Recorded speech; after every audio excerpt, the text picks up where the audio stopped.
Hello, good evening. The political career of the Sutton Coldfield MP, Andrew Mitchell, is hanging by a thread tonight after a judge ruled against him in a high-profile libel case. He'd admitted swearing at police in Downing Street, but had always denied talking down to them using the derogatory and politically sensitive term pleb. Tonight, he faces not only massive legal costs, well over £1 million, but also questions about whether or not he has a future in politics. A warning, there are flashing images in Bob Hocknell's report. A row with the police about a bike in September 2012. 800 days later, it's led to Andrew Mitchell's downfall in court. The Sutton Coldfield MP faces the possibility of a multi-million-pound bill after losing a libel case. A judge ruled he did call a policeman a pleb. Obviously, I'm bitterly disappointed by the result of the judgment today. This has been a miserable 2 years, but we now need to bring this matter to a close and to move on with our lives. Tonight, Mr Mitchell's constituency chairman is standing by him, insisting he will remain Sutton Coldfield's Conservative MP. I think it's tremendously out of character. I've known Andrew for a long time, and that's just not the sort of thing that he would say. He's a really nice, genuine guy. Mr Mitchell has admitted he muttered the F word when the police told him he couldn't ride through the main gates at Downing Street. But he's insisted he would never call a policeman a pleb. The word means a common person.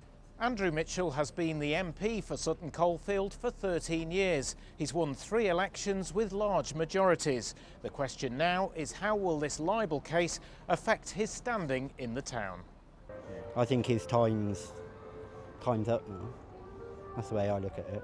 I'm just sorry, because I think he's a nice man, and yes, I'm sorry. I consider him rather an arrogant, superior feeling person. I've no doubt he said it, and no doubt he meant it in a derogatory fashion. But I'm surprised somebody would take him that seriously. Mr Mitchell did resign as Chief Whip a month after the plebgate affair. Tonight, there's no sign he'll resign as an MP, however damaged his reputation may be. Bob Hocknell, BBC Midlands Today, Sutton Coldfield. Well, our political editor Patrick Burns joins us now from outside Andrew Mitchell's constituency office in Sutton Coldfield. Patrick, where does this leave Mr Mitchell tonight?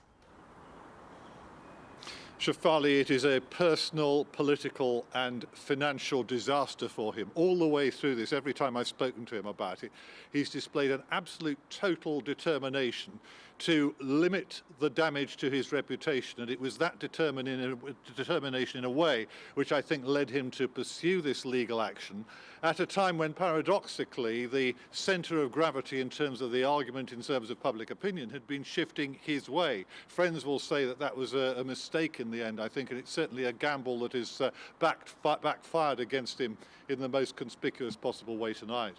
Absolutely. And how much support does he have in his constituency there in Sutton? Well, I'm not surprised to hear that his constituency activists say that they're going to be standing beside him. They've been very loyal to one another all the way through this, and he is a popular figure hereabouts.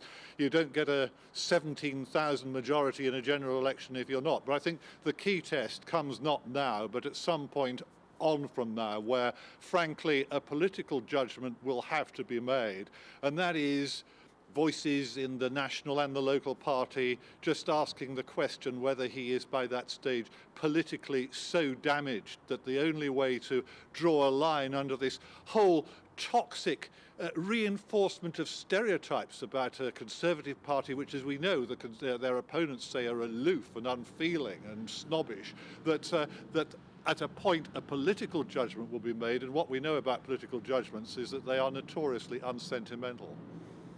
Yes, well, just remind us of the hefty price he's already had to pay, even before this judgment was announced. Losing his place in the cabinet was, of course, a huge setback. He had been seen as a possible EU commissioner for the UK. That's gone. And the damage goes on because, remember, that meeting that he had here in this office behind me in September 2012 with 3 members of the Police Federation, which he had hoped would be a behind closed doors clearing of the air, but in the event the Police Federation representatives faced the media afterwards and called once again for his resignation. The ramifications of that will go on for some time, and so will yet more damaging headlines with that. OK, Patrick, in Sutton Coldfield, thank you very much indeed for that. A 19-year-old man from Coventry